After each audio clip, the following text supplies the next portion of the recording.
most 120% agree that actually the oil shale electricity is the biggest burden of our environment. And not only the CO2 emissions, but also the waste that we are creating. 80% of the waste that is created in Estonia comes from the oil shale industry. Also the use of water, it's awful. And what it has done, of course, the oil shale industry, oil shale electricity has given to Estonia the electricity energy independence, and that has been a good thing. But it's over now. It's not anymore the only possibility and the only option to be energy independent. So most certainly, if we are looking for a new push for our economy, then green technology could very easily be the one where we get this push from. So you support the transition and you support it for renewable energies? For sure. Yeah. And what is also, what could be important is to set a date when we finally get out of this oil shale electricity. Date has been set, 2030. Well, the date, it's your date, unfortunately. It's a rational date that can be done, and yes, it's calculated by absolute experts. We're all politicians. But it's also a fact that we haven't made a decision on a government level, which to my mind is a mistake. And why it is a mistake is that when we have the final date, just as Germany has now the final date. But you were the Minister of the Environment. Why wasn't that decision made when you were the Minister of the Environment? Actually, I was the first Minister of Environment during whose time we started with our first climate package. Estonian first climate package was started when I was a Minister of Environment.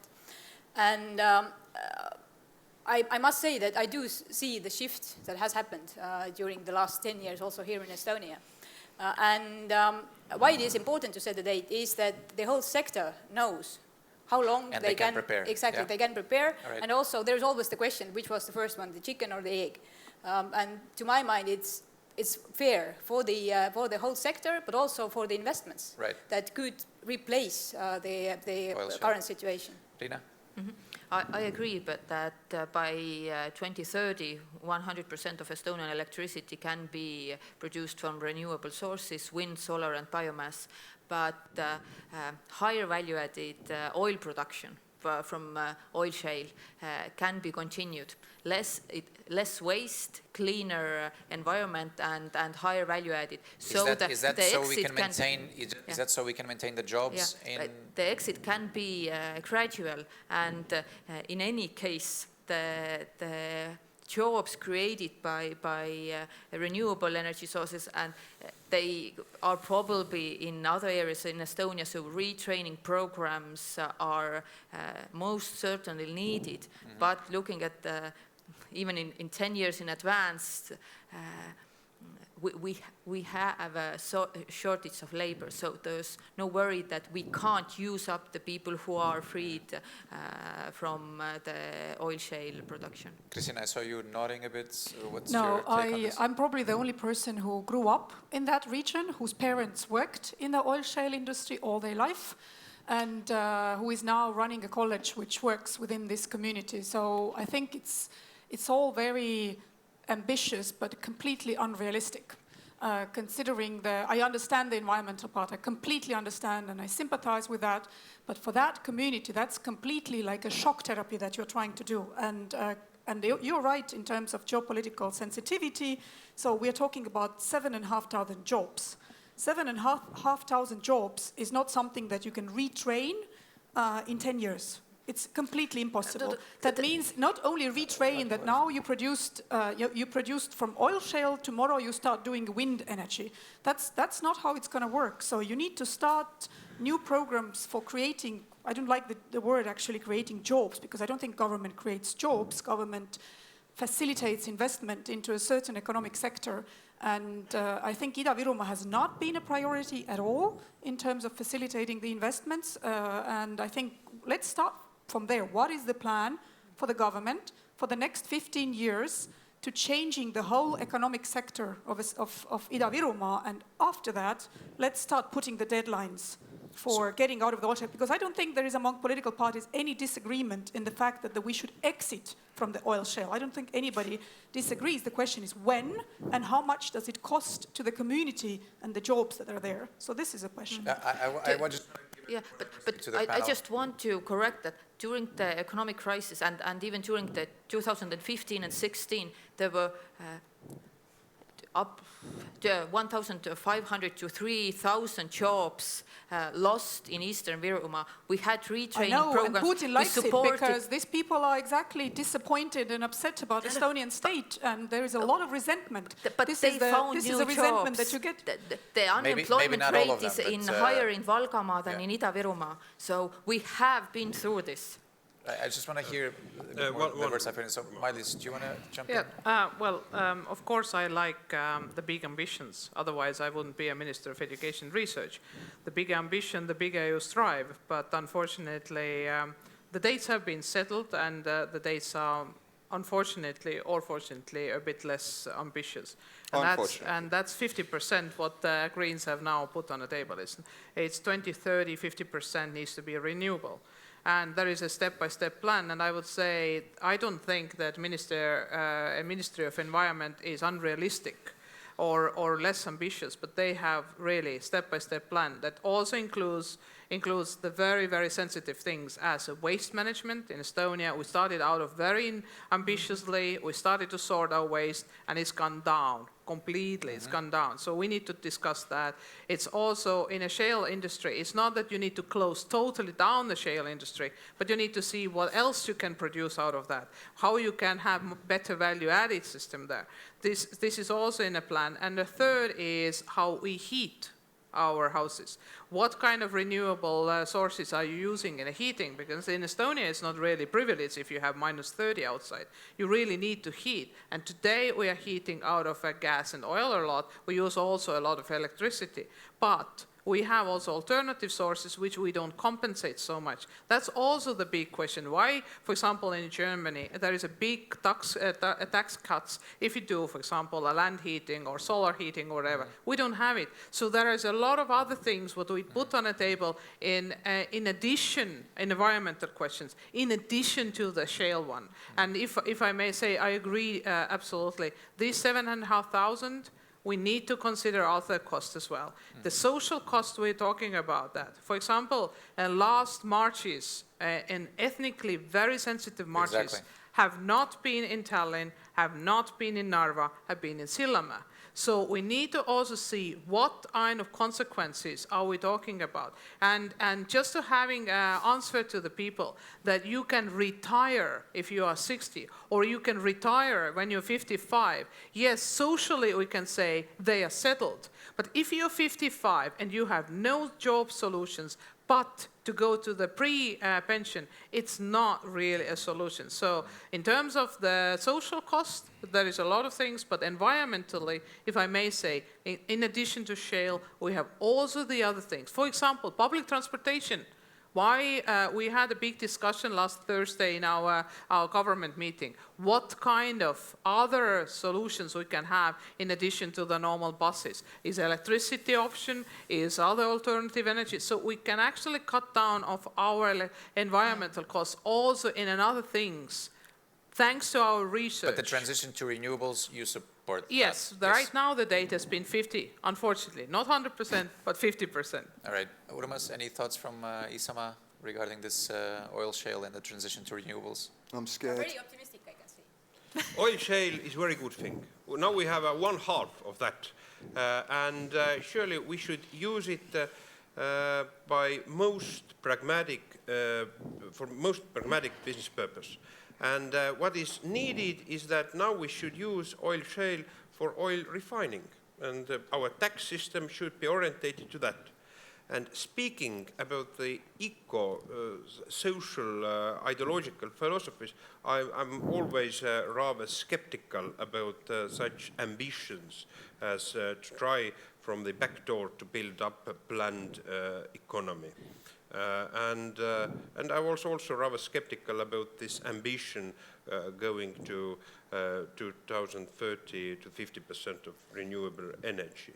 Because this is going to be as a cost to our competitiveness, as a reality to our economy. You know, but Urmas, that's looking to the European Union viewpoint about the energy we are producing from oil shale, of course, by the tax burden we are now getting to that because of climate ambitions of European Union, it's reasonable we have to cut it. And so in future it will happen. But surely I support a rational, gradual movement, not some kind of shock therapies. And when it comes to the sort of social cohesion with the jobs lost in Ida-Virumaa, if you move away from oil shale, are you concerned about that, or? I'm very much concerned about that. So presence, I think the Ida-Virumaa is like a totally particular political issue for Estonian society. And so the one issue is indeed economic dimension, another is social dimension, and the third is surely a security dimension about the presence of Estonian Republic institutions there. So because the amount of also the people who of Estonian natives speaking Estonian language as home language is now diminishing comparing to the Russian community, and this is also a figure we need to address. Keit, do you still want to jump in? Yes, actually, the skepticism is it's very familiar from the time we decided to start with the e-government and the digital signature. There was a lot of those who said that never most of the people will use it, and there will just be a very few part of the society that will use it. But now we see that it's something very natural. And exactly for the East Estonia, for the sensitivity of the region, exactly for this, we need to make this decision in advance. We cannot say, we cannot do it in 5 years. I'm sorry, but we cannot do it also in 10 years. But we must know by is it by 2040? We is should it by live 2050? in utopias. Also, economic argument is very important. Or is it 2050 or is it 2040 when it will come into an end? But also, I must say that it's now during this election campaign. It's for the first time when we here have so many debates about the climate policy, about the energy jump. It's for the first time, and I think that it certainly is a sign.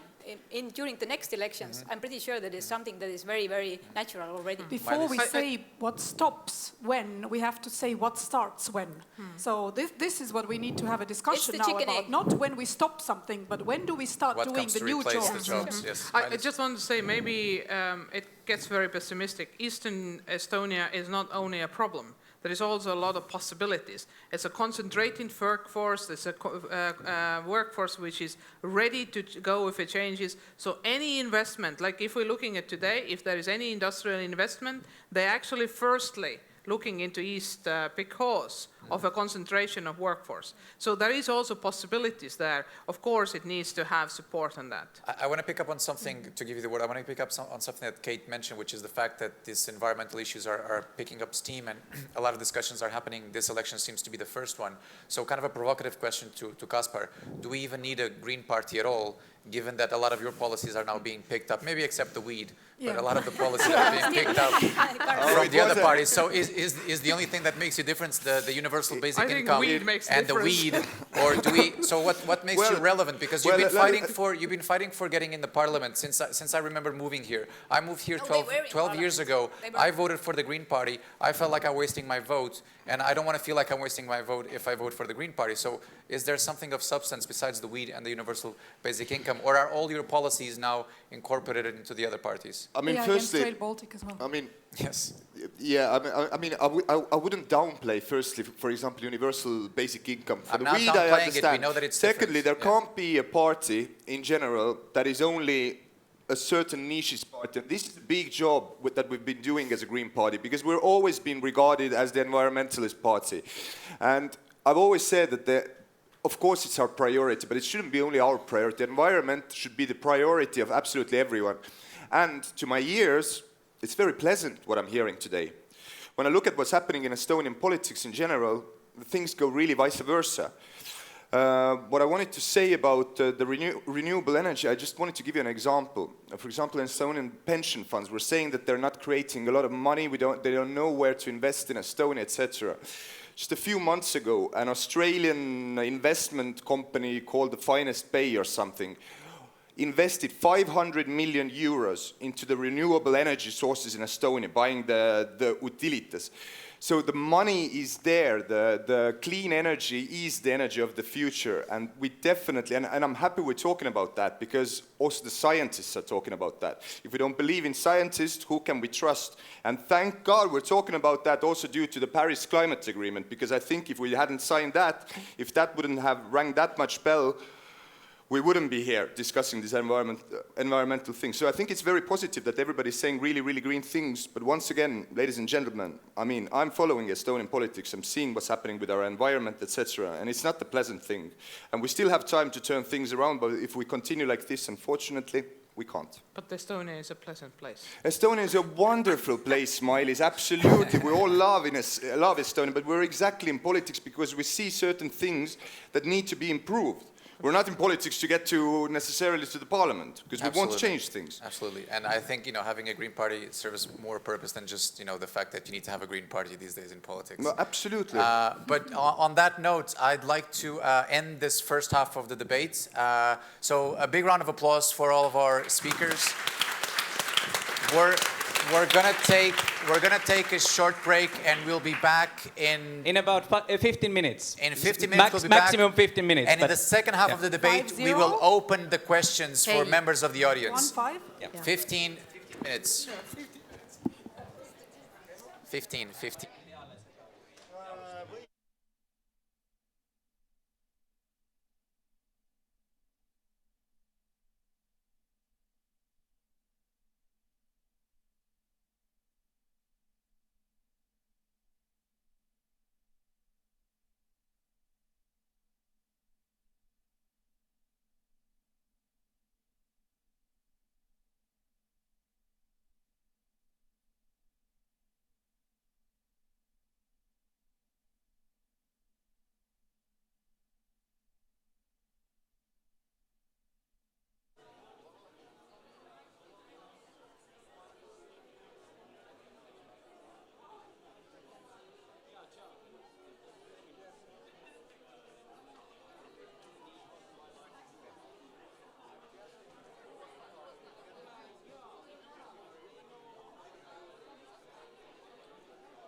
Fly from Tallinn with 2 hours. It's going to be cheaper also.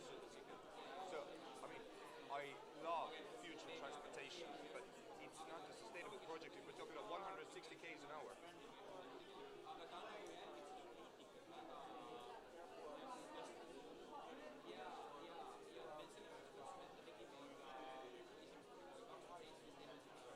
Yeah, high-speed trains would be fantastic. Rail Baltic is not high-speed.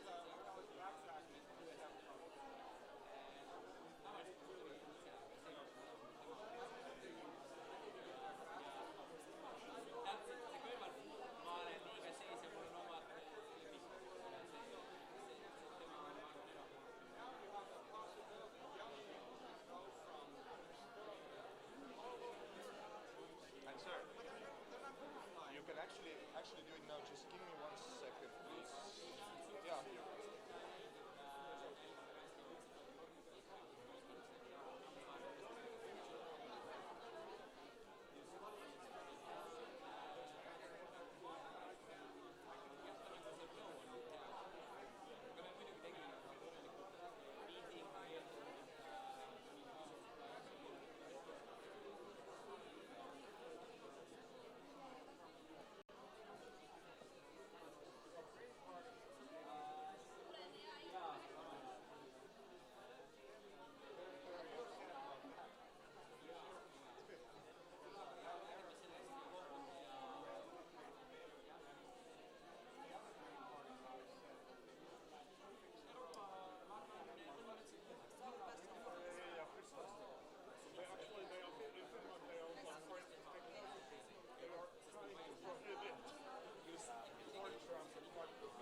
glass of wine or something.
So welcome back, everyone.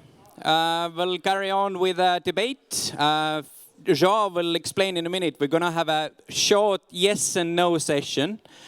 After that, we'll start taking questions from the audience, and we'll also ask the Slido questions. Not all of them. Apologize in advance to those people who have sent them, and we will not have time to ask them because there are 60 questions. We want to also let you to ask here verbally.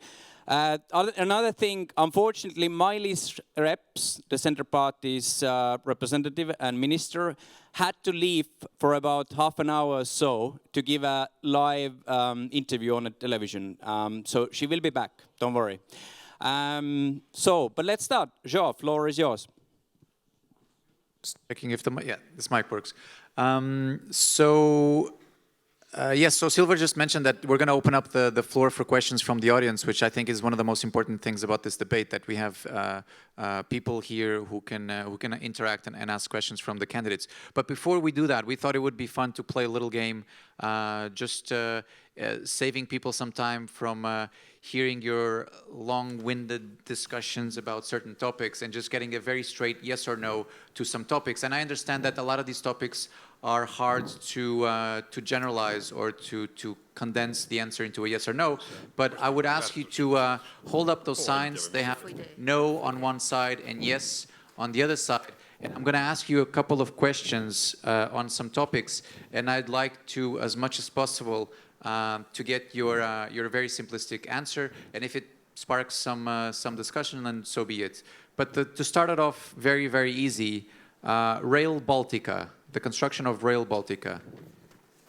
All right, that's a clear indication. What about other infrastructure projects such as the highway or the 4-lane roads between Tallinn and Tartu and Tallinn and Pärnu? Narva as well, Tallinn-Narva as well. And Tallinn-Narva as well. Okay, so that's also a big no. So. Yes, otherwise it seems like when you say no, it's on. It's upside down, yes. Yeah. So as a follow-up to that, to finance these projects, these big infrastructure projects such as Rail Baltica and the highways, are you okay with increasing government debt or taking on more loans for the government? Partly. More loans? Partly. So that's a yes then? Partly that's a yes. Yeah? No. So everyone is okay with it, and you're not okay with? No, I'm kind of in between. It depends which projects we're talking about. The ones that we just talked about. Loan is bad. Loan for Rail Baltic, for example, would be ridiculous. So I have to be like that. Rail Baltic is anyway 80% financed by EU money. But yes, okay, so let's move on to Estonians, let's move on to other ones. Simple question, hopefully. In Estonia, the gender pay gap. Is that a priority for you personally? Gender pay gap, is that a priority? All right. So you feel that you are fine with your salary? Yeah. And I'm not discriminating. So Urmas is not discriminating. Good. What about the Cohabitation Act? Do you personally support measures to push the Cohabitation Act through whatever hurdles they still have to go through? Can I explain? I guess you can. Yeah, because I don't support that, because I think it's an unnecessary middle step. I think if there are two people, regardless of their sex or sexual orientation, if marriage is something that is important for them, if it's something that makes them happy, they should get married. There's absolutely no question. That is my own personal opinion. So the current way the law is written, and that it hasn't been approved, but the current way the law is... I mean, this is not a negative step. It's still a positive step. But actually, I just want to point out, So we changed the Family Act and the definition of the marriage there. Exactly, but this is what you want to do as well, no? Yeah, exactly. Because I was debating with Riina and she said the right thing, so... Okay. Let's be progressive, Estonia. So let's aim higher. All right, what about dual citizenship? What do we think about citizenship? You must specify. What do you mean? Is it the dual citizenship by birth? Yes and no. Game is by simple. Birth? No, because I'm actually the one who initiated the law that we should finally, not legalize, but we should finally adopt the law that says that the ones who have the Estonian citizenship by birth, nobody cannot take it away.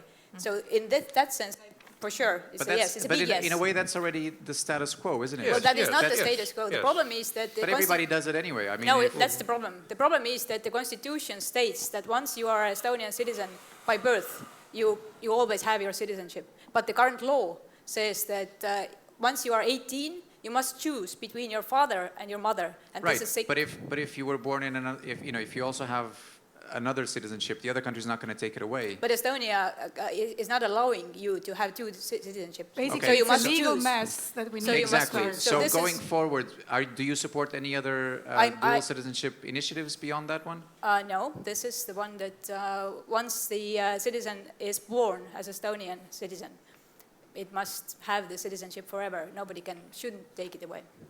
All right. That's the one to support. I think for yes or no questions, we're done. So thank you everybody for the quick overview of the issues. A round of applause for the speakers.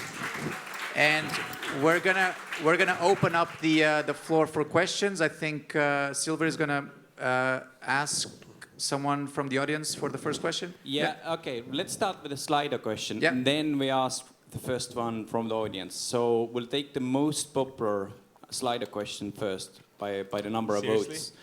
And the question is, and that concerns immigration obviously as well, but the specific question is, what do you think of the fact that there are more and more Africans coming to Estonia? And the same question has got the other part, which you partly already answered. What are your thoughts on the LGBTQ community and the rights? Who wants to start? Who wants to tackle this? More Africans mean what? From 10 to 20? We have raised from 10 to 20, and that's the issue we are discussing. I mean...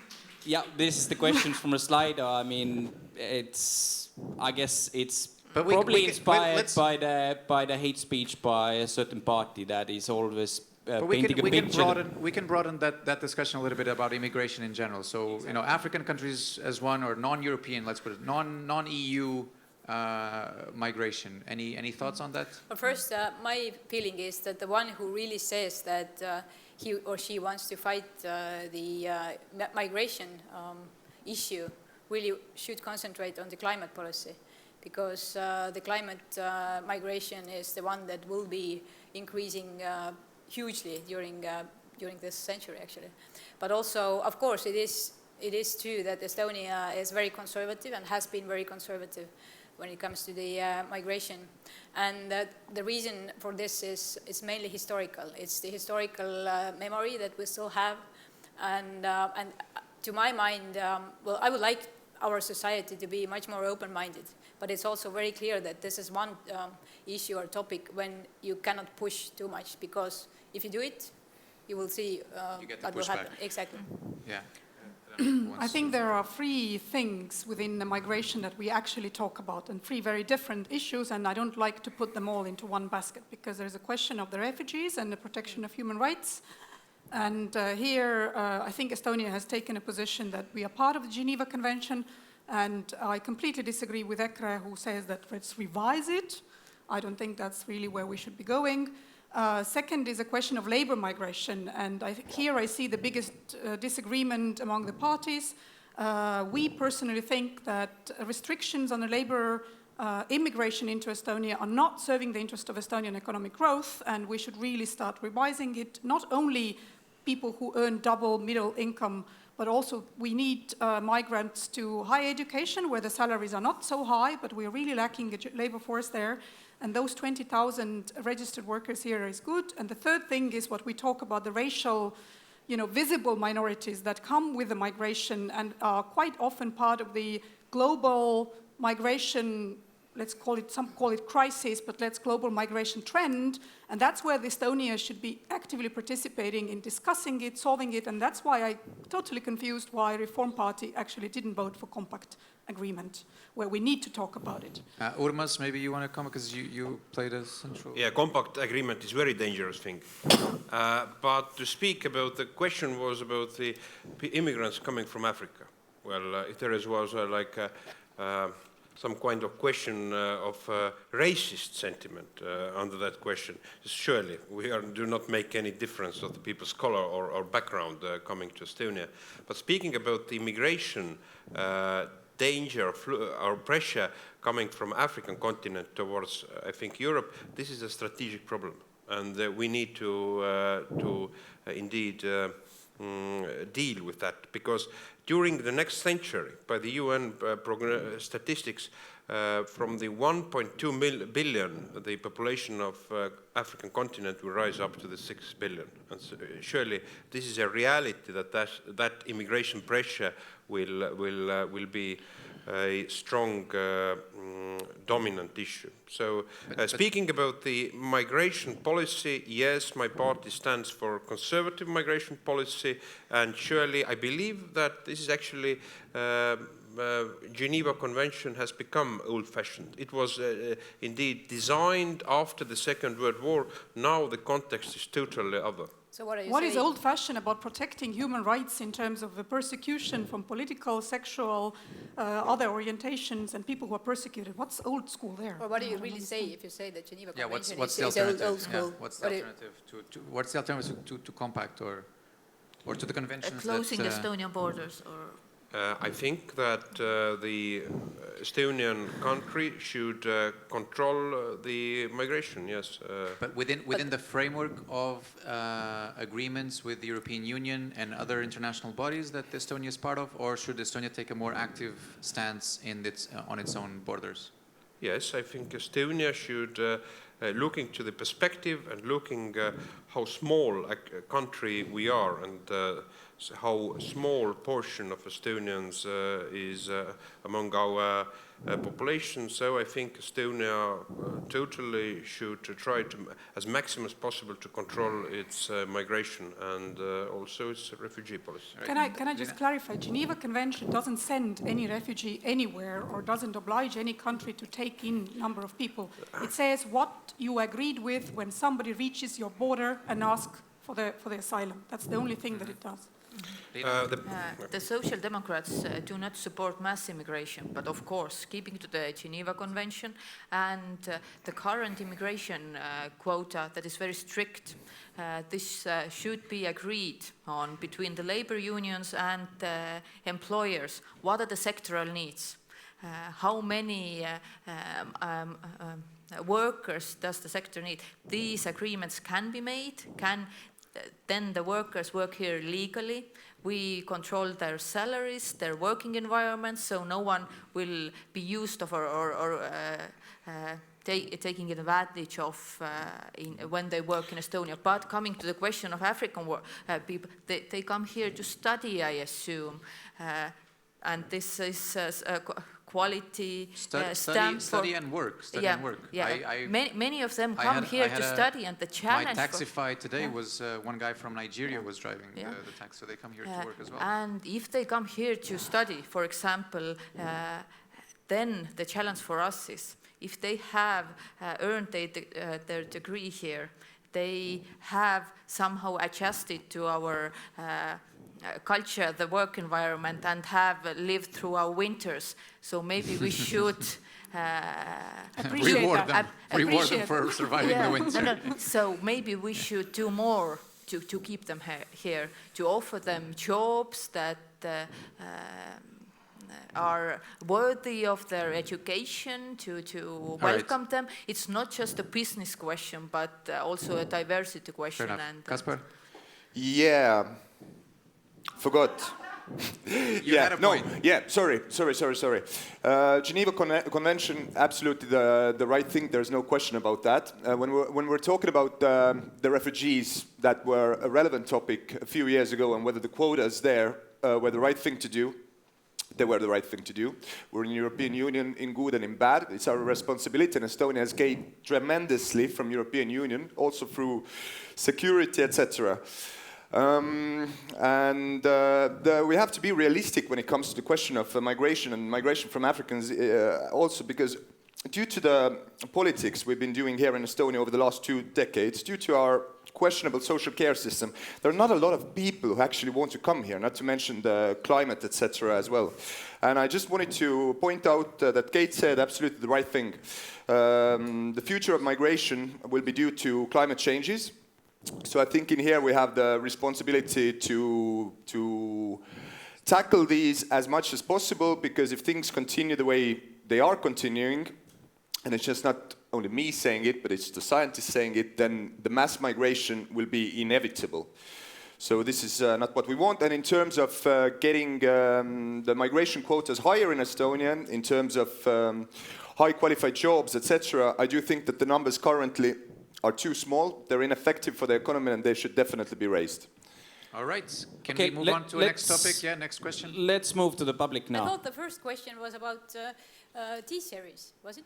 About what, sorry? T-series? No, no? We're what a pity. Do you want to take that? I mean, if No, you want okay. to take that, I'm that's fine. But it was about, specifically, they said African, but there are also a couple of questions about refugees. But it was no. The highest voted question on Slido was about YouTube feuds between different YouTube subscribers. Oh, sorry, I think it was, yeah, but we It's fine, I was just kidding. All right, you're right, you're right. But yes. But we decided to ignore that one. So, Berit.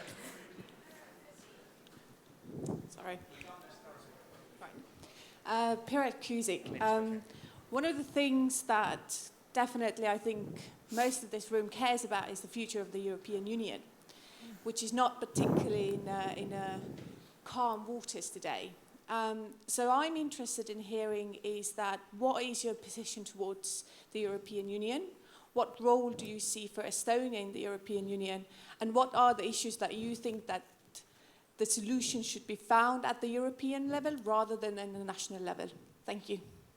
Who wants to tackle this one? Kaspar, do you want to go? Me and the Greens are very, very positive about the European Union. We support the further integration of European Union. Like I said before, I think European Union has given us tremendously good things. We have the possibility to study, to work abroad, to get to know different cultures, etc.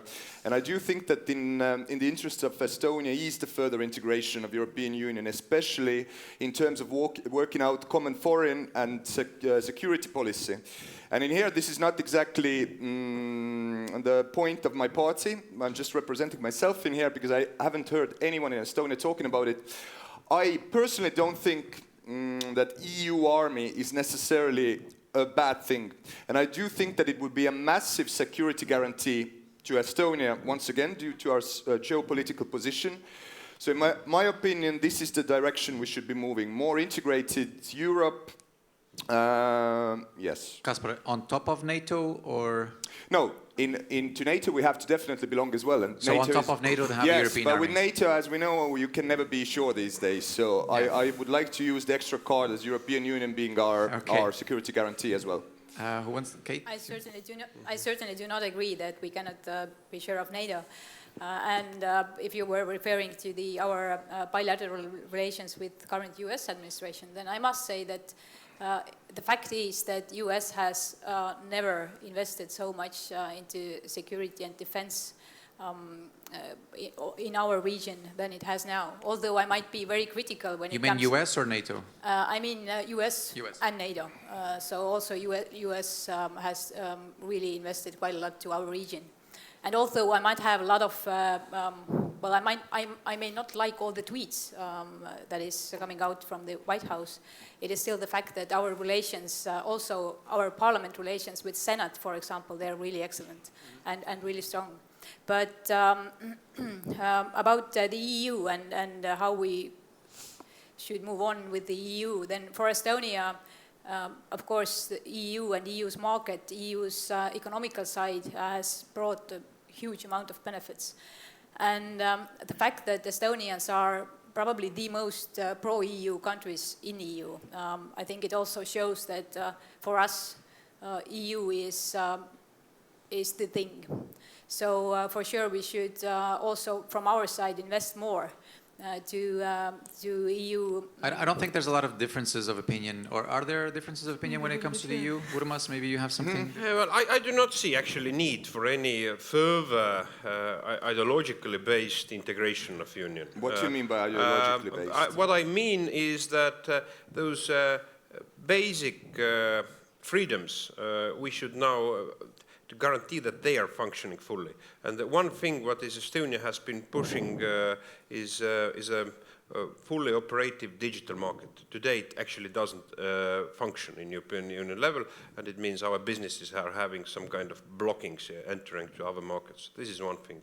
So that would be something that you would push for further digital single market integration? And it is also true that the freedoms that EU is about are not still all functioning as they should. Yeah, I mean, capital moves freely, but maybe the rest not so much. Yeah.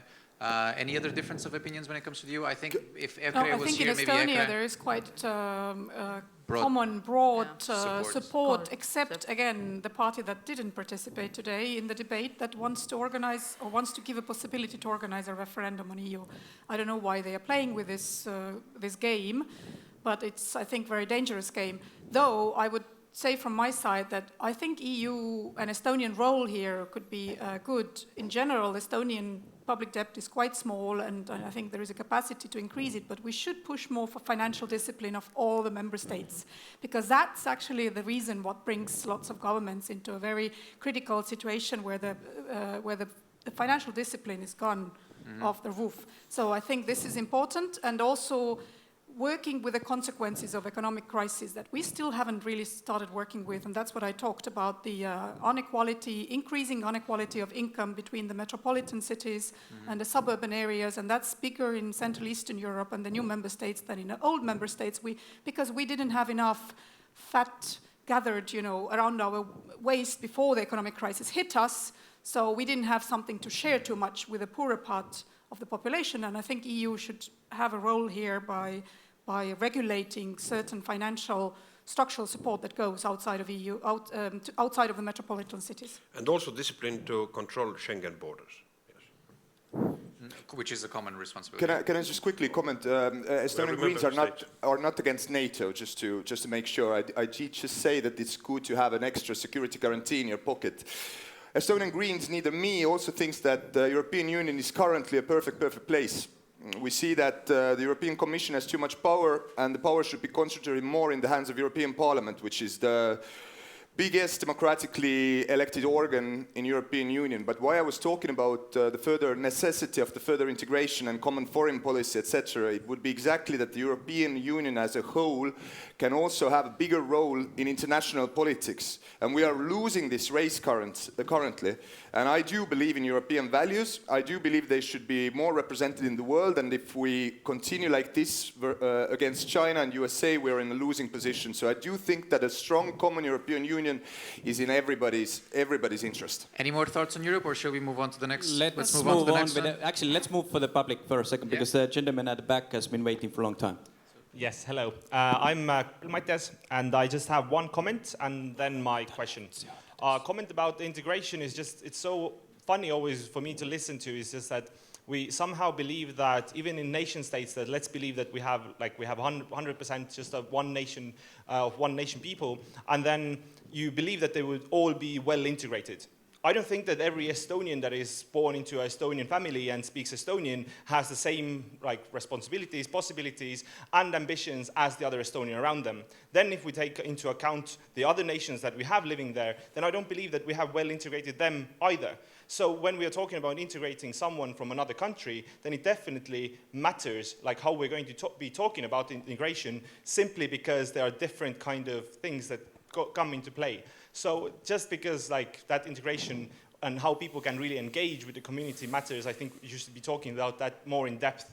But the question is, what was actually presented by the moderator at first, but just to Rohelised or the Green Party, was that what of substance is actually your party providing when you're getting that seat in the parliament? And when I'm talking of substance, then I would like to believe that by now you have these clear propositions. So from Reform Party, perhaps do you want to flip back the tax system that what it was 4 years ago? Or from Social Party, or Social Democrats, do you want to have, I don't know, do you want to have that everybody gets a nice pension and education is, I don't know, more freer, those kind of things. Can you those kind of substance things?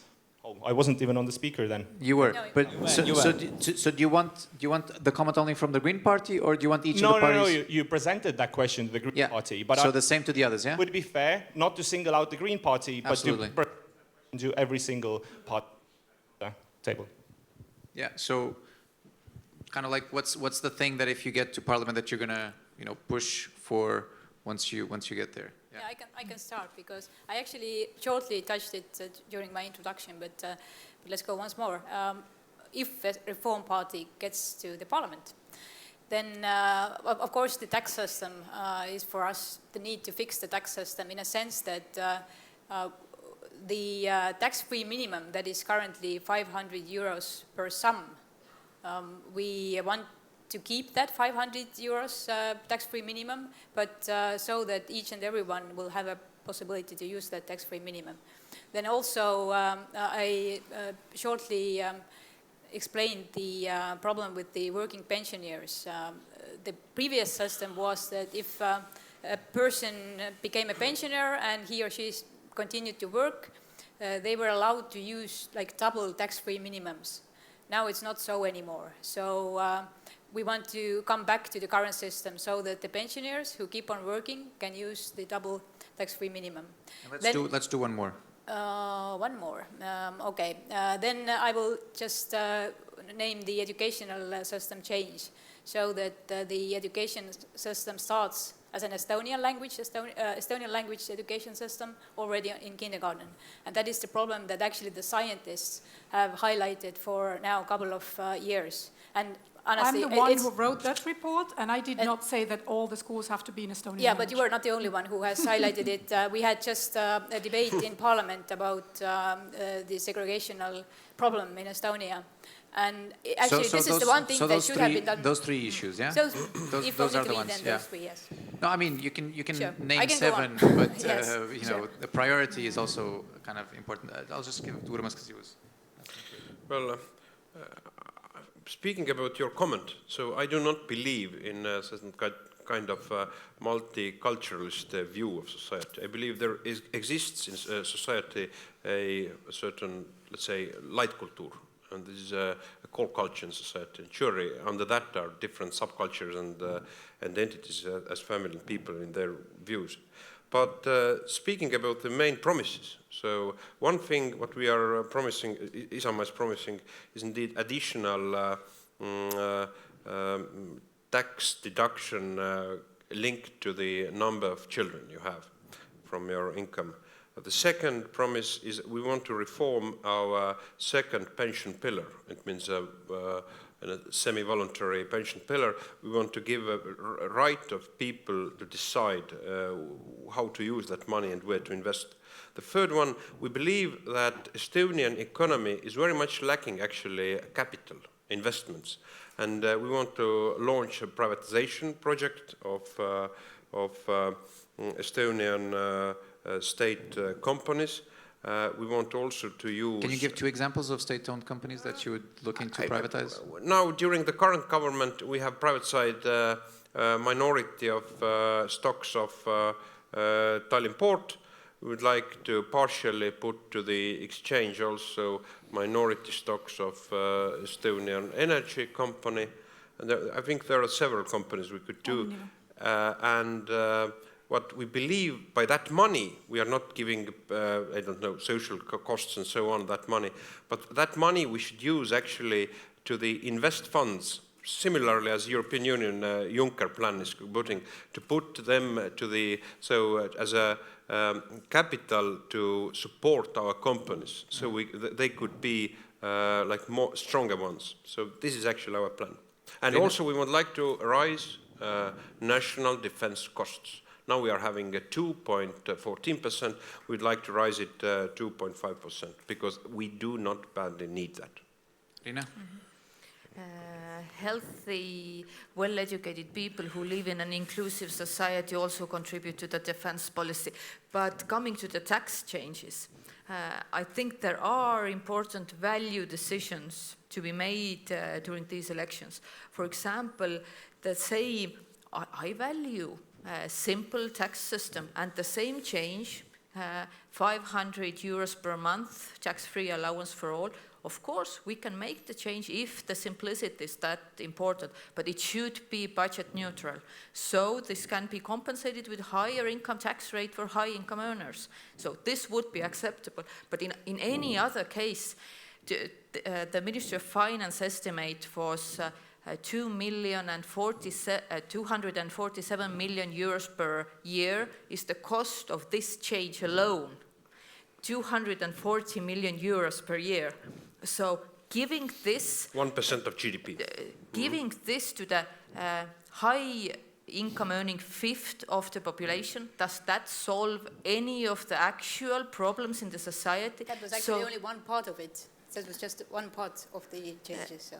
Yeah, so the other ones would be even costlier. So, but Riina, with this 247 million euros, the Social Democrats' plans, you could actually provide nursing care or nursing homes for everyone for their pension. You could provide free kindergarten. We have free secondary education, free higher education, but you have to pay for the kindergarten. And you can also... So is that part of the plans that you want to push through in Parliament? And you could provide universal health coverage for everyone, and you still have 80 million left. And more taxes also. No. Taxes if you raise for homes. If you raise the higher income tax, that was your suggestion? No, instead of this change, these are other alternatives that you can spend the money if you... Car tax. And higher income tax. I would support that. All right, Kaspar, do you want to... Yeah, I want to add, it's funny, I thought the radio program, I didn't see that everybody should have access to, everybody should have health insurance, because in Estonia, I'm not sure whether you're aware of that, but we have between 80,000 to 120,000 people who don't have health insurance.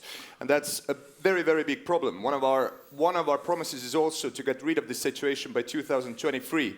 But mostly, with the Greens, what Estonia gets is a new brand. It's pure food, it's pure energy, it's pure people, it's biodiversity, and this is increasingly rare in the world these days, and we have to value and push these assets that we have already. All right, Kristina? Yeah, we are a very special species, you know, we have, I want to clarify one thing. What the social scientists said about the education system in Estonia, they did not say that everything has to be in Estonian language. They said that the problem is a segregated system where you have Russian schools and Estonian schools. It didn't say to politicians how you have to join them together or what language of instruction you have to give, because that's not the role of scientists to say.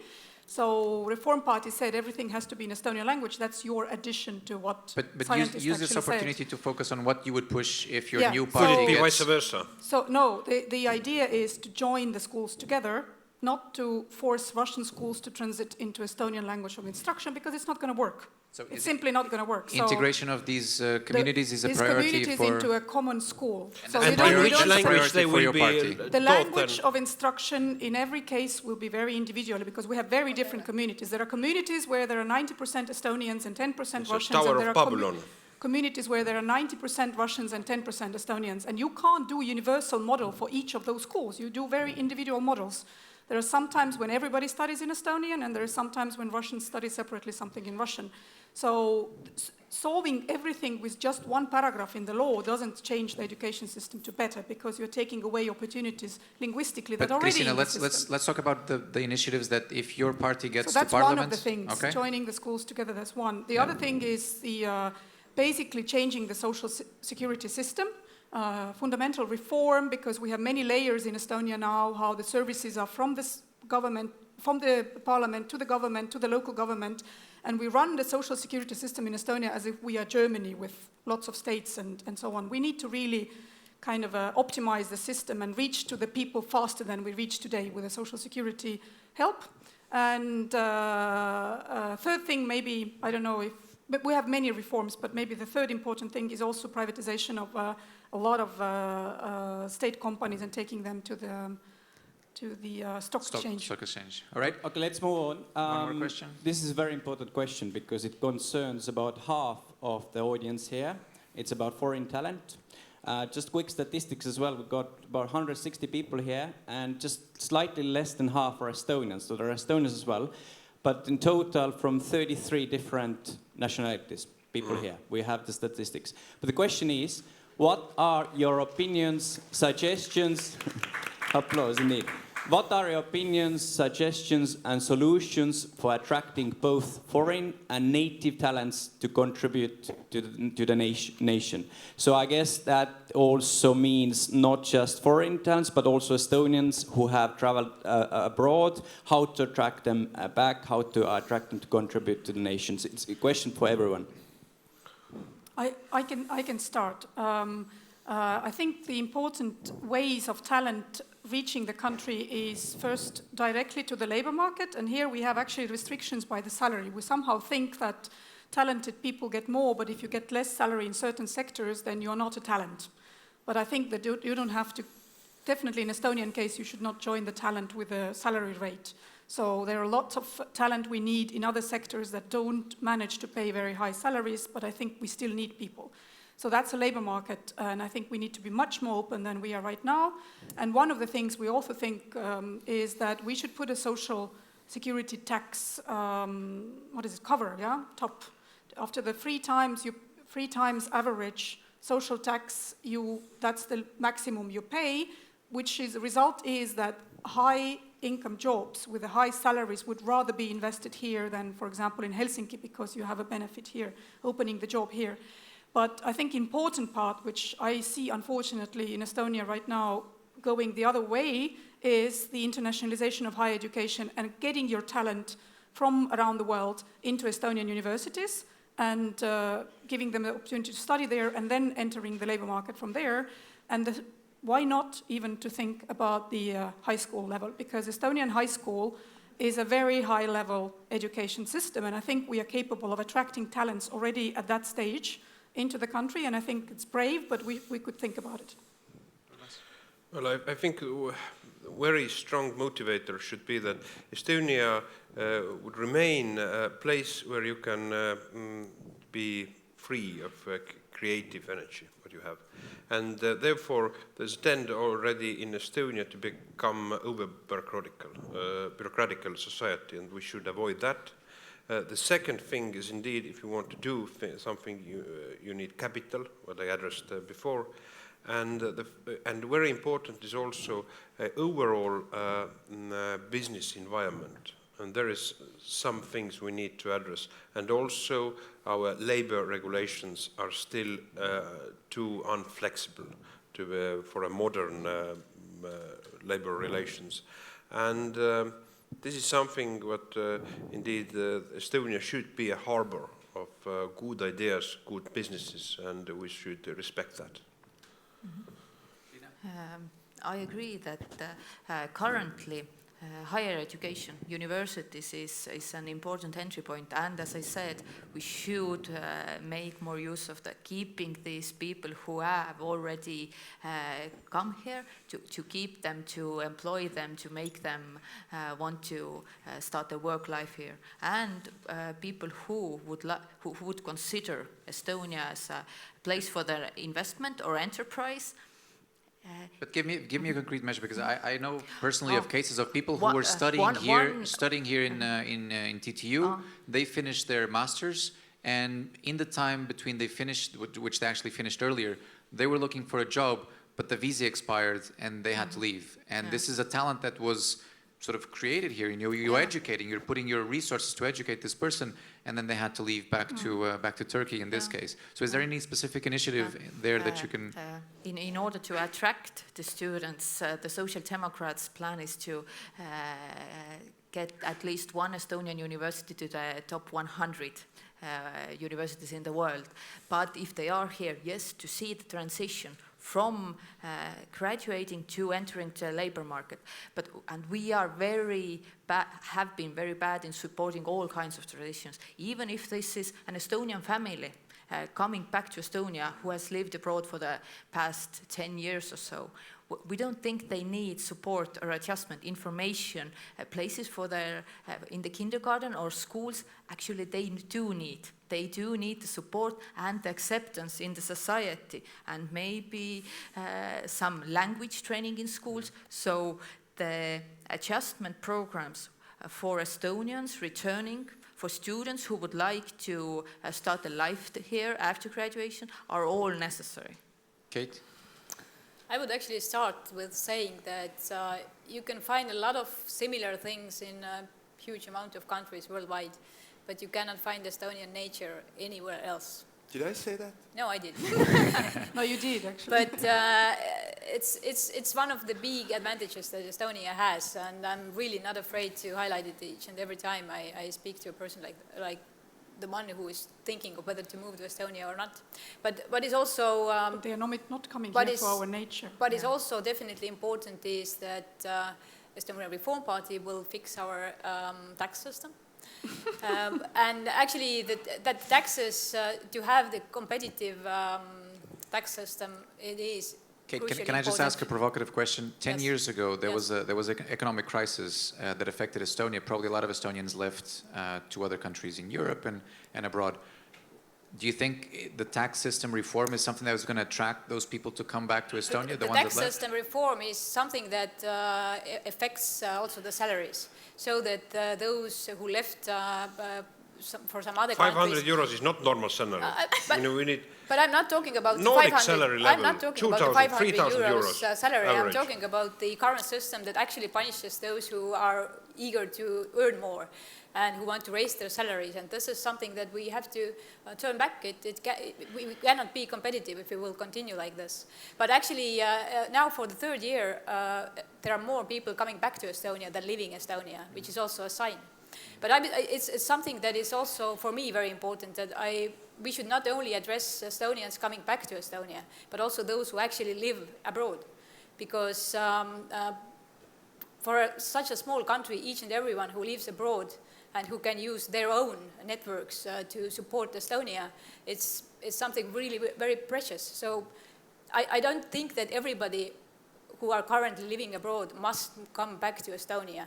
They must not if they choose to live their lives elsewhere. But what we should do, we should find the ways how to use them in order to have this big Estonian network all over the world. Let me just give it to Kaspar and then... I think it's kind of funny and sad at the same time that the Reform Party with its tax talk all the time, the fact, my dear friends, is that more people are considerably better off now than they were with the tax plan of the Reform Party, who was in the government for 16 years. These are the facts. I'm sorry. I think in terms of attracting the international talent and in terms of attracting the Estonians back to Estonia, obviously there is an economic initiative that has to be considered. I do agree with the comments made about the education. I definitely don't agree with Mrs. Kristina Kallas in terms of setting the social tax, how do you call it?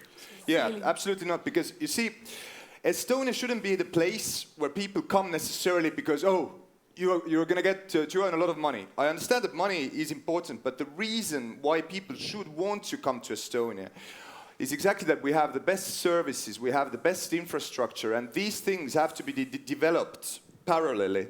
So definitely in terms of this tax social tax is not employers' tax. Social tax is employees' tax. It's paid by employers. So the question is, where does he open his job place for you to go?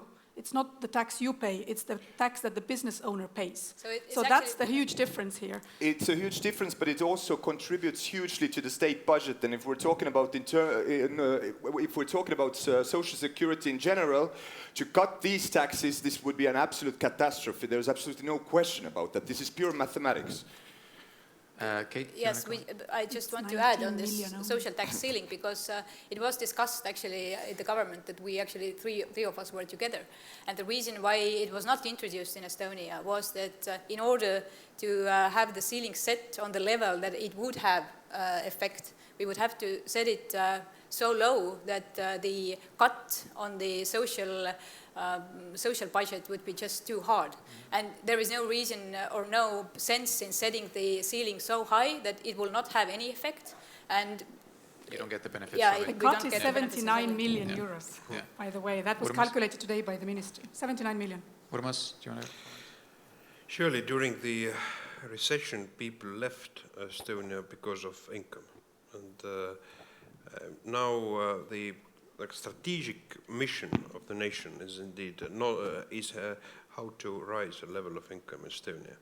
But I want very much to say that the point of Keit about to having a link also of global Estonian community is very important.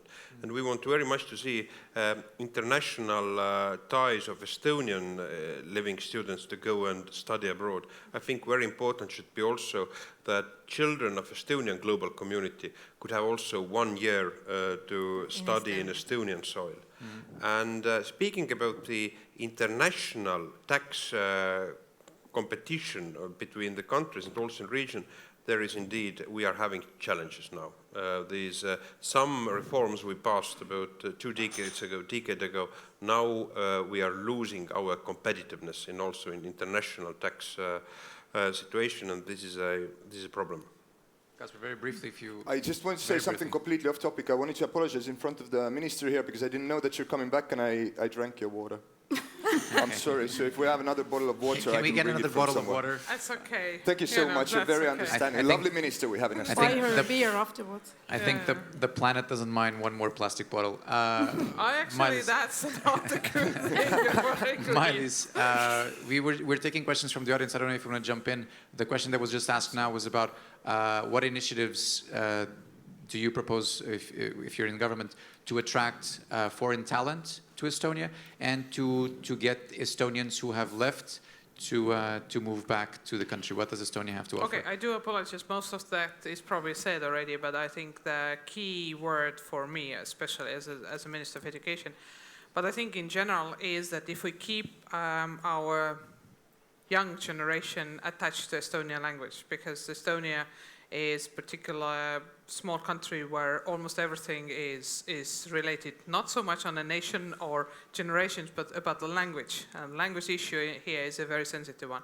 So if we keep our the ties of young people having ability to communicate in Estonian, having connections to the different aspects of primary school and the general education, then we can see that possibility for the family to return. As we know, quite a few families have decided to come back due to the education. They live many years abroad, and once the kids go to school, they come back because of education reason. Because education is let's say, very expensive in many countries, and also because clearly Estonia has a very good education system, not only because of PISA, but also in terms of social cost, like your transportation is free, your textbooks are free, the lunches are free, so the value and the quality is there very good. The other aspect for the talent drawn is a free society. How much we can keep our values, of course, we keep our beautiful culture, our beautiful environment, but at the same time we are open. And this openness question is clearly one which in these elections has a very vital here, because a lot of young people, especially if they have lived abroad for many years, when they come back, the tolerance question is one of the things, like the human rights, free speech, but tolerance, general tolerance. Yeah. And I feel why our party put a lot of emphasis on hate speech questions. Is there any specific measure that you think is needed? Well, first and foremost, education and understanding, discussion on critical thinking, also the fake news things. There's nothing new about that. The whole world is discussing that, but the same things. And in terms of tolerance and intolerance is also that every person, every human being also checks what we say, also in our political debates. It's very important because young people have the very clear understanding if they want to come back or not.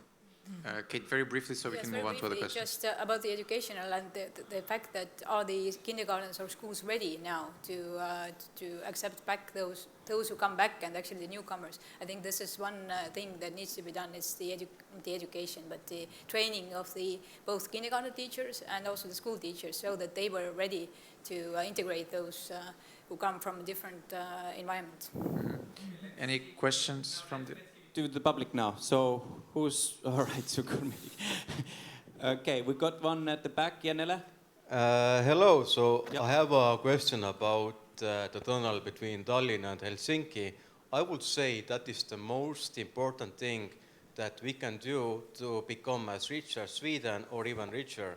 If Tallinn and Helsinki become a single metropolitan area, which is the biggest in Northern Europe, then everybody will win. And 1/3 of Estonia's population live in Tallinn or close to it. So, would you say when will the tunnel be finished? As I presume nobody is opposing the tunnel. Yeah, can we actually see a quick yes/no to the tunnel issue? It could be also bridge, not only tunnel. Tunnel or bridge, yes. Whatever. So it's very lovely narrative. Everyone is yes. Okay, so. But my point to Greens is that I don't think the tunnel makes sense without Rail Baltic. Yes. Yeah. Oh, but thank you for that point. This has already been discussed. This has been discussed with the Finnish parliament, the entrepreneurs, etc. Finland is interested in Tallinn-Helsinki tunnel, regardless whether there's Rail Baltic or not. This is not just a green guy saying n'importe quoi here, but this actually is a fact. So okay, Rail Baltic is not necessary for the tunnel. But let me say honestly that I would prefer 2+2 road from Tallinn to Tartu to Tallinn-Helsinki tunnel. Really? Yes, this is my actually priority. But you cannot really compare those two. But I compare. Investment level is completely different. Obviously, the investment level is different. And here, I just want to bring out a point that wasn't asked by the original. Which one is cheaper? Not which Urmas, one is cheaper. we built Tartu, Tallinn 2+2 in next 4 to, let's say, 8 years. But tunnel is a question of next 15 years. Yes. So let's just have a stop going long slowly. plan. You should have a long plan. Yeah, of course, we always have to have a long plan. But let me ask you this. I mean, the Tallinn-Helsinki tunnel, obviously, in terms of investment, is not comparable to the highway. Also, the maintenance costs and everything. Is this something that from the state budget? Is it something that you want to start putting money into it already now, or is it something that you're open for investments from China and other countries? How from Russia. From Russia, from China, from other countries. Keit would prefer. Well, it's very clear that the tunnel cannot be built only by Estonian state budget money. So definitely it will be a combined investment. Let Finns pay for that. So that's your, yeah. Or the Latvians. But the other aspect, what we have to also understand is it's not a question about investment from here or there. It's also a very huge thing about research. Because now we're talking about the tunnel, we don't talk about anymore a hole. And I don't think that all the ideas of magnetic connections, loops or whatever is not so science fiction anymore. There are actually research projects and teams who are realistically discussing it. So I think if we as a country is open and communicated with that, I think in maybe 10 years, we are already in a situation where we're actually seriously talking about which choice we make. So I think the research community is making a lot of interesting things and possibilities. And we have had quite a few good teams here in Estonia and in Finland looking into that possibility as well. Okay, let's move on with the floor questions, please. I haven't forgotten you. Okay, who's first? There back, we got a mic. Yeah, you have the mic. I'm back here. Probably you can't see me. No, we cannot see. But I want to thank you for a nice, enjoyable debate and bringing everything to the table. Thanks for all the hard work of doing your best to make Estonia better and better. Thanks for your commitment. My question is about economic growth. Sorry, I can't hear you at the moment. Can you check that mic?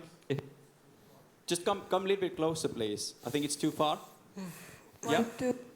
Okay. Economic growth. Yep. To know it's essential for a happy and successful nation to have constant economic growth, and whether it is even possible, is it sustainable to have economic growth, infinite economic growth on a finite planet? And does any of you see an alternative economical model for Estonia? Thank you. So the question has to do with in a country or a world of limited resources, this continued pressure on economic growth of always keeping the GDP growing and growing is, some people think it's not sustainable. Is this something that you have an alternative model to present to the table, or should we keep focusing on economic growth? Economic growth is very important because we live in a real life. If the question is whether economic growth will bring you happiness, your nation. Yeah. So I would say so that it's rather better to be unhappy if you are rich. It's better to be unhappy if you're rich. I somebody tweet that, please. Happy or unhappy? Unhappy. Okay, so to be... Yeah, you've tried to be unhappy when you're poor and unhappy when you're rich, and you prefer the unhappy when you're rich. Yeah. Yes. Okay. Good. I don't think infinite economic growth is necessarily great. It always depends on what the economy is growing. The Estonian Greens is the only party that is also talking about different measurements for the living standards, such as the Genuine Progress Index, which also takes into account the health of the environment, the health of the people, and all these aspects that normal economic measurements are excluding. So my short answer is that no, this is not the most important thing. The economic growth is based on consumption and consumption and consumption, etc. So this is not necessarily a sustainable model. And An alternative?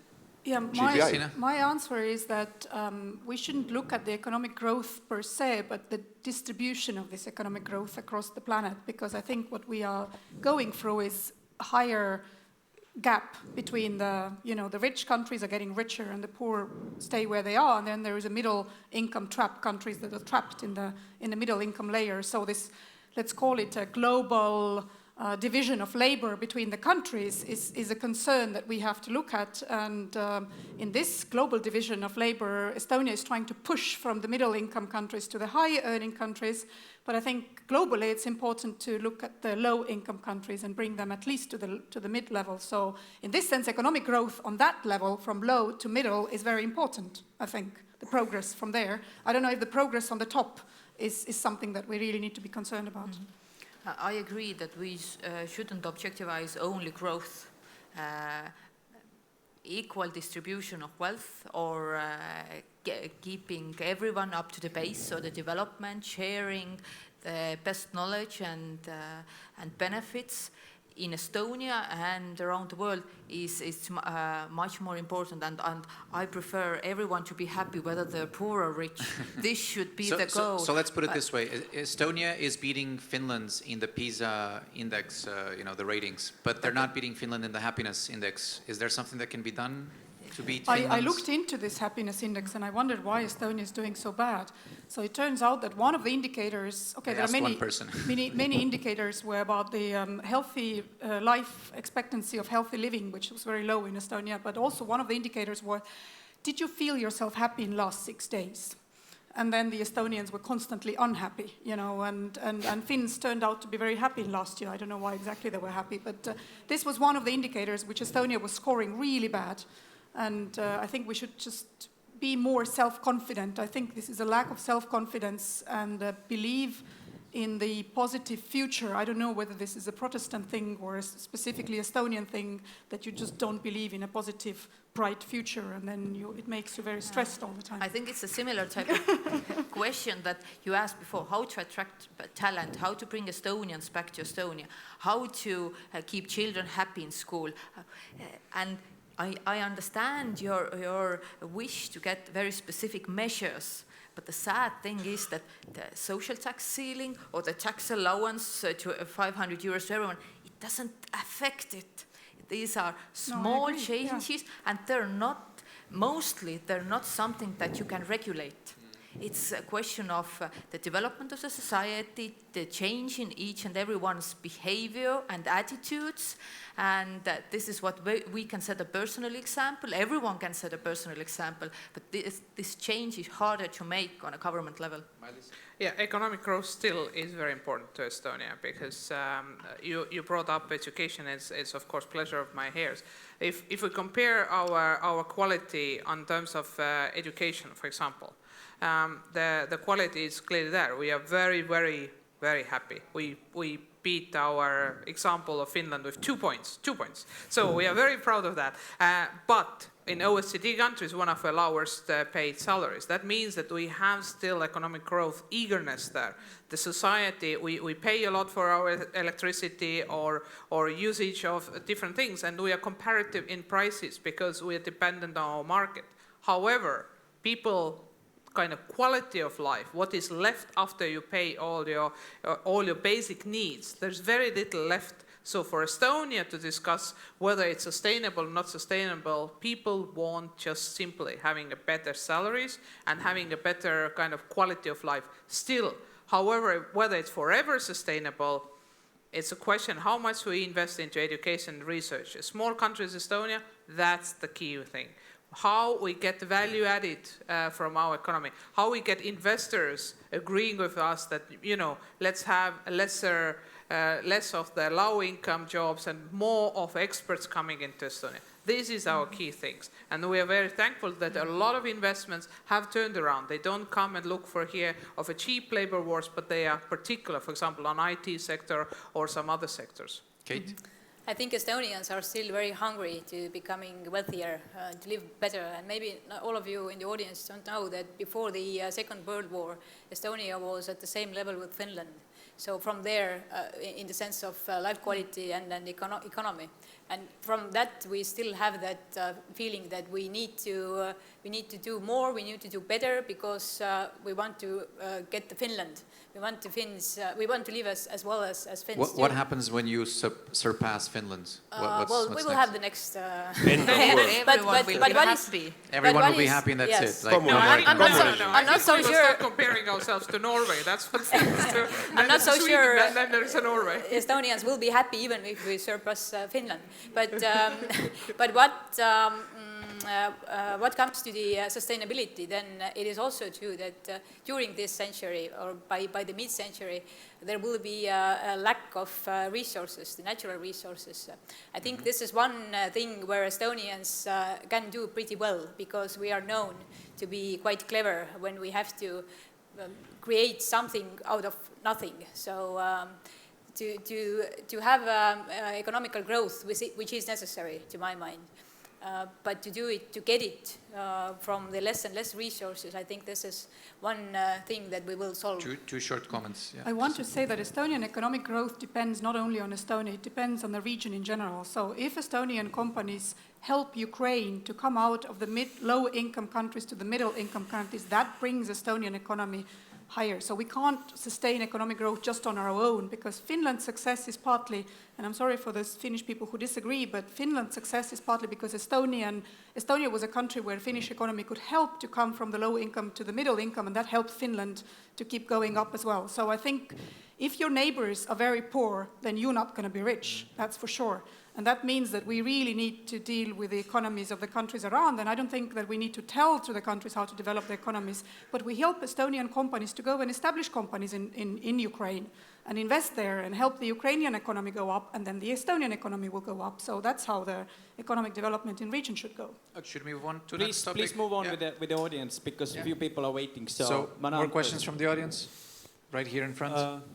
Thanks, Silver. My name is Manan. I'm a typical example of the immigrant that you mentioned. I studied in Technical University for 2 years. I did my master's, and now I'm working in Estonia as a mechanical engineer for about 3.5 years. And the thing which I don't see highlighted very much is the rising cost of living in Estonia. It's something, I mean, everybody talks about wages, and it's a very general debate, and it's understandable. But I don't see any measures being taken to understand why do we have such high cost of living in Estonia? If you talk about groceries, I mean, just from my personal anecdotal experience, one bottle of ketchup is actually 13% more expensive in Tallinn as it is in Stockholm. The gym membership is actually twice as expensive as any other developed country. What I'm wondering here is that everybody's talking about better life living in Estonia, and why would anyone from outside, because Estonia is not the only one looking for competence. I mean, the world is hungry. And how does Estonia distinguish itself when it's squeezing on one side with the very, very stagnant wages, and on the other hand, the amazingly high cost of living? So how do you expect from anyone with a degree of competence to come to Estonia and serve and live rather than any other country which has a lot more benefits? And I think that this question is also relevant for the discussion we were having before about the people who feel left out, right? If the wages are not growing for the people outside of Tallinn, for example, but the cost of living is rising, then this creates more problems. So I think wages are growing, and that's one of the reasons why the cost of living is higher. But so there's a huge wage pressure going on right now in economy. Urmas? This is a very serious question, most important one tonight, because I believe we all feel that. Because clothes, if you're going to other European countries, are cheaper, and this is statistics, not just feeling, not mentioning food. One, very, but only simplistic answer to that is because of Sweden and Finland, well, so near to Nordic countries, and so this pressure of prices and pressure of rise labor force is very clearly interlinked to the level of prices in the shops and services. But one thing, let's think about that. How marvelous palaces we are having our department stores. Who is paying for that? We, customers. But looking per capita, in Vilnius and Riga, we are having per person about square meters of shops twice. And these are, and how small population we are having. And so these are somehow also interlinked, that in a way we are also the shops and companies, retailers, they are like in a way two grand investments during a very short time made. And this is one reason. And the third reason, I think, is also linked to that, basically the chances of, we are speaking about European Union free market, everybody is selling what he wants all over the European soil. But Estonian retailers and companies, why the price level is so high, are saying, okay, it is so small market. It tends now to be very small, because if you are looking to the prices of medicines, whatever. So this is something where indeed a real competition is badly needed. But Urmas, let me just ask you a provocative question. So do you support some sort of government regulation on the number of retailers? On monopolies, yes. But surely in private companies, we could only regulate it not by putting the price gaps, but giving more chances to free competition. It means actually more capital, more, I think, more chances to financing. I think one thing we are facing is indeed very blocked banking market in Estonia. I see this is a real danger of strategic improvement of our life.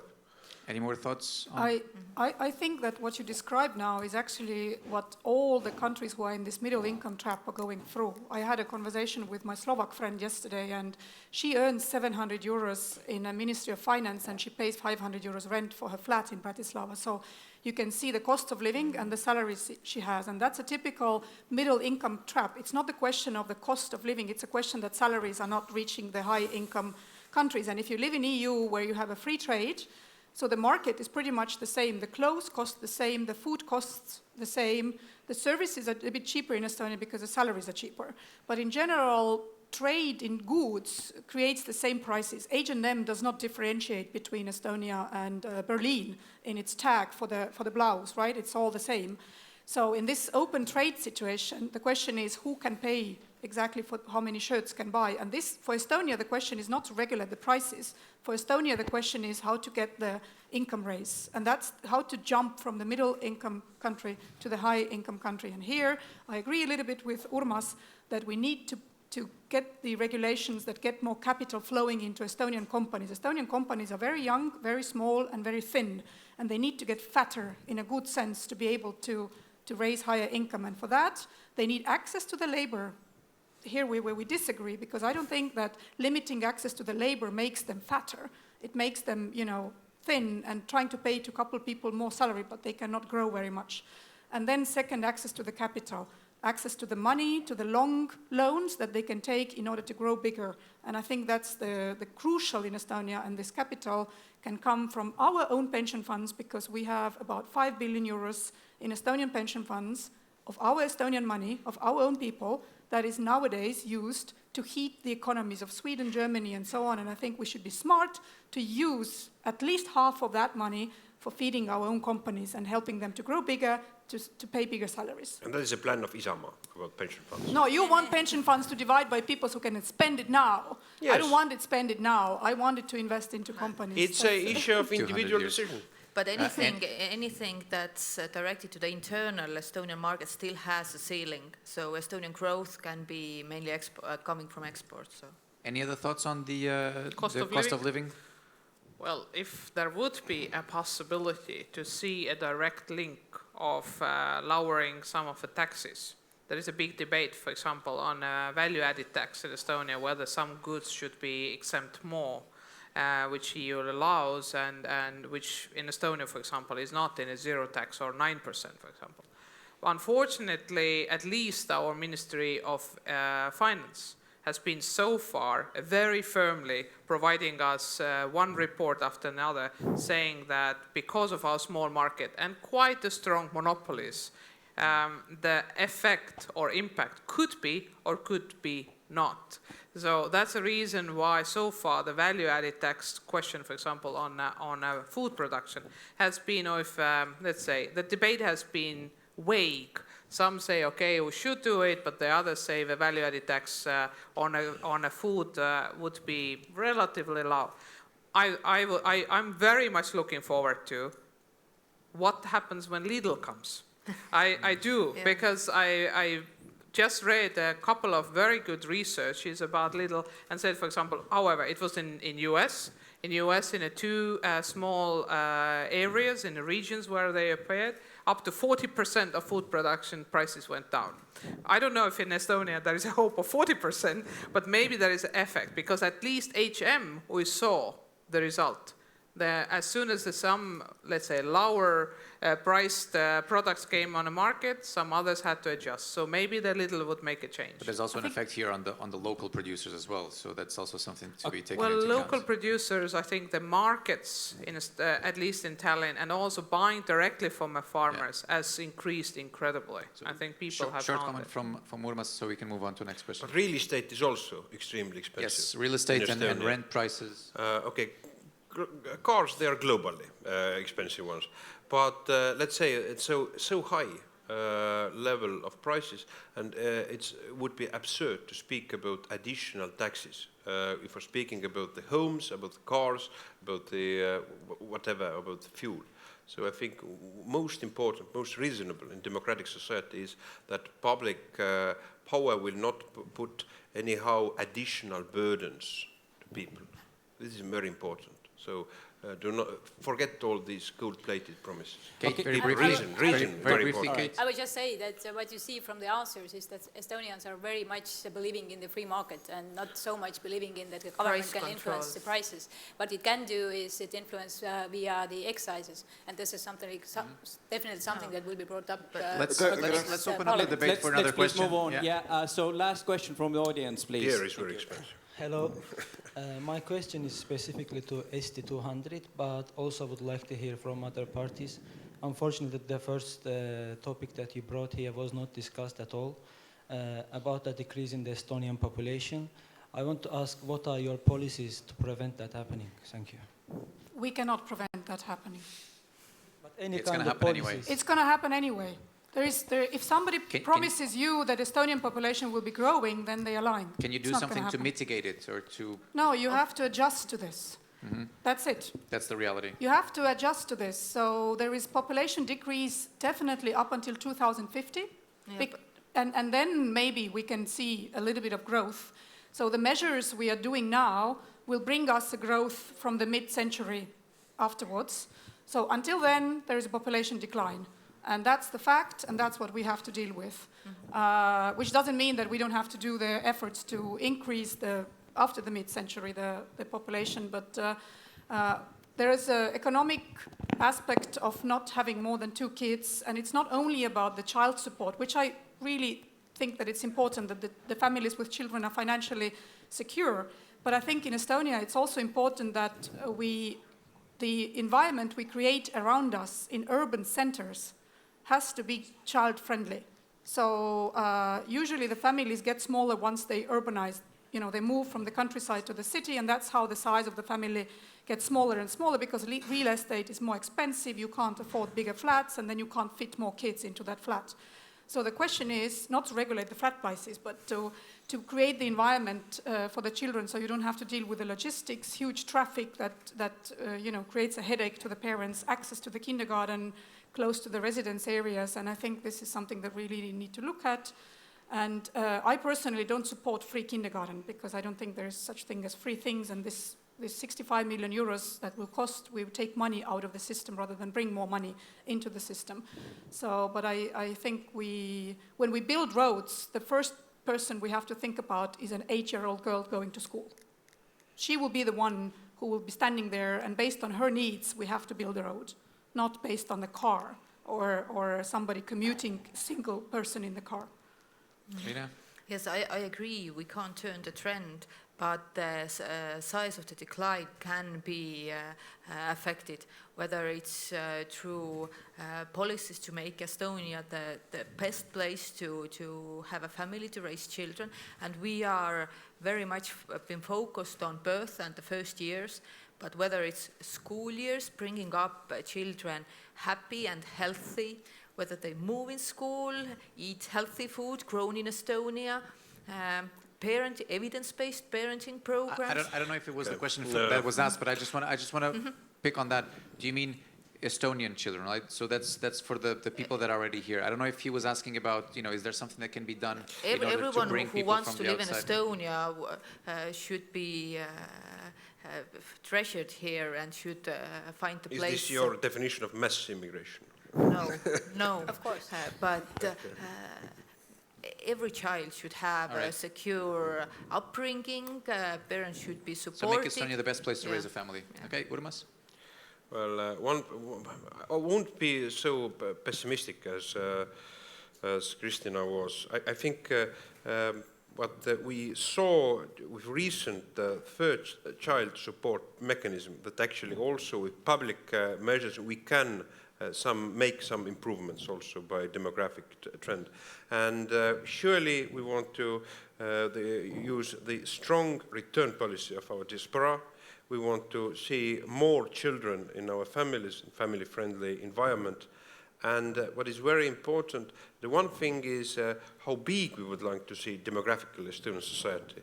And by recent studies, the amount of people in society is not very clearly also automatically linked to the level of GDP in that society. We should also think. But another thing, of course, for Estonian nation is how small we would like to see the Estonian society. And I would like to be honestly to see that in Estonian society, majority of people living in Estonia would be native Estonians. Right. Keit? Wow. Yes, well, I will not fall into that trap that Urmas just it's not put a out, trap. but it's a silky road. It is all the prognosis say that by the mid-century, not only Estonians, but the whole Europe is actually decreasing, and it's getting older and older.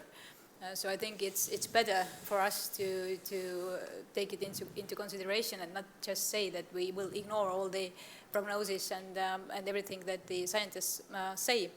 But we definitely will see, not only in Estonia, but in whole Europe, is because of the decrease of donations is a huge amount of automatization, a huge amount of robotization, which is something that we didn't discuss today, but still, and also, of course, there will be a huge competition between the countries to get their own talents back, but also to get more and more talented people to move in. So again, I think that small Estonia, in fact, does have a lot of competition edge if we will use it smartly, if we will. I don't really like to agree, unfortunately. I have to agree with what the previous people said to a certain extent, that it's true that we have an aging society, and to turn it around is definitely not an easy thing, and I'm not even sure whether it's a thing that actually should be done. I mean, there's not necessarily anything wrong with that.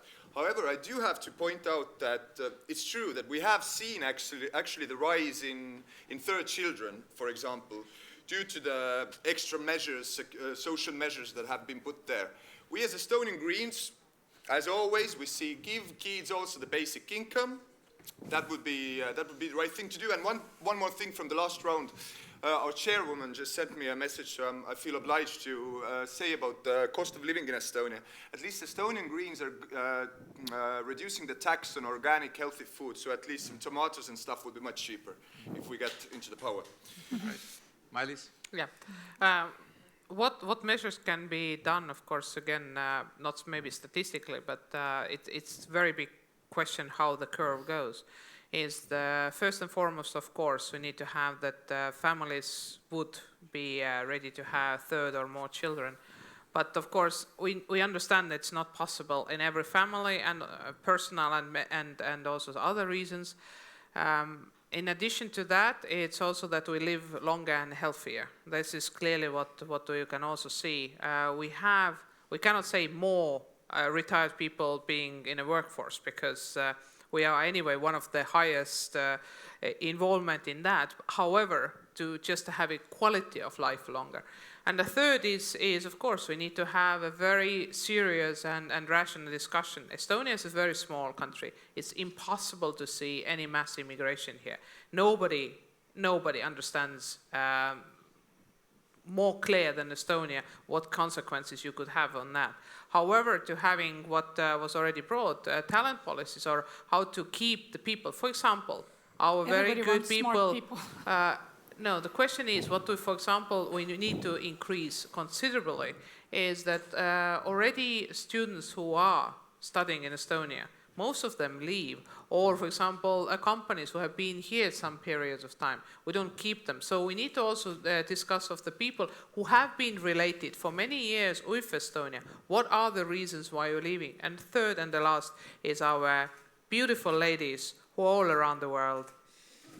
They could come back with their kids here. Thank you. Because most of the educated, the period of economic boom who left were the young, educated, highly educated, beautiful ladies. I think this is a topic that clearly we could discuss here much longer, especially Joe, in combination with the automation of let's of just work. take But one we have one last question from Slido. Last question from Slido, because it's a popular question, and it regards Russia. So the question is, by the way, there are 4 people from Russia here today. The question is, how would you improve the relations between Estonia and Russia? And on the same token, how much can Estonian people rely on NATO to keep the country safe? What might be the other solutions, and is improving the relationship with Russia a solution? This is a Slido question. Thank you. Anyone wants to? I can start out of. Well, the relations with Russia today is within the framework of EU. That's clearly. If we're looking at the whole picture, nobody within the EU, including Estonia, wants to have the situation as we're having. Everybody is hoping that one day we can have the constructive and normal policy line with Russia. But today's Russia, unfortunately, the way it is, it's not possible. Yes, that's exactly correct. That our views on Russia are kind of dictated not in a bad way from the European Union. But in terms of the protection, like I also mentioned earlier, I do think that the European Union has a potential to be equally as important security guarantee to Estonia as is NATO at the moment. So belonging into these 2 organizations, I think, is vital for Estonia. right? Next. Our relations with Russia are not dictated by the European Union, but unfortunately they are currently dictated by Putin. And for sure we can have very nice relations with Russia as long as Russia moves out of Ukraine, Georgia, and part of Moldova. And that is not up to us. Yeah, I agree. Russia filling the obligations agreed in the Minsk agreement is essential. If the conflicts in Ukraine, Georgia are solved, then the relationship between the EU and Russia can be restored. But in any other case, yeah. Until Putin is in power, there will be no good relations, I believe. And surely we need to support democratic trends in Russian society and freedom of speech in that sense. And surely to handle the past is very important for also for consciousness of Russia. And we should also to put to the table a demand of making a clear statement of excuse for occupying Estonian Republic and paying also contribution for the years of occupation. Should we finance the Tallinn-Helsinki tunnel out of the retribution? You could ask from Kremlin for that, yes. Kristina? For me, Russia is much more than just Putin. Leaving aside Putin and relationship with the Russian regime, I don't think there is any diversity in discussion, in opinion here. But I think we need in Estonia to see Russia behind Putin. So, we have a little bit of this idea that there is Putin and that's it. So there is a huge country with connections to Europe, historical connections to Europe and historical connections to Estonia. And I think we need to keep those going. That means that the human interaction and Russian students coming here to study, Russian youngsters coming to Estonian high schools, Russian tourists coming here, Russian theater plays coming here. This is very important. So we wouldn't close the borders also for Russia, and I mean people, not Russia as a regime. So I wish sometimes that when we talk about Russia, we make this distinction. So if somebody asks the question, let's make a distinction, relationship with the Russian regime and relationship with Russia. And I think these are two different things to me. Russian language is good. All right, so on that note, I'd like to thank all the panel and all the candidates that took time from their busy schedules to be here and talk to the foreigners and the expats that came tonight. It shows, I think, on your side a lot of generosity to come here and to have this debate in English. I hope that we get to do the same thing again before the EU elections, where hopefully it's a little bit more relevant because a lot of the people here, if they're EU citizens, they can vote. And I'd like to thank all the audience as well for showing an interest in the political discussion and what's happening in the country that I hope some of you live and decide to live. So on that note... But just before we finish, I have to say thank you to our sponsors or supporters as well. Most importantly, Telliskivi Creative City. Without them, we wouldn't be here. And a media partner, Estonian World. Those who don't know Estonian World, check it out. Writing about all the things concerning Estonia in English. I happen to be a chief editor of it, so obviously I would say good things about it. But obviously, thanks again for Joao. Sorry, before I forget, our team as well. Reilika, Nele, Leene, please introduce. So this is Astonishing Evenings. And I would like to say massive thanks to Joao, because I think you did an excellent job. So thank you. Big round of applause for everyone. Thank you.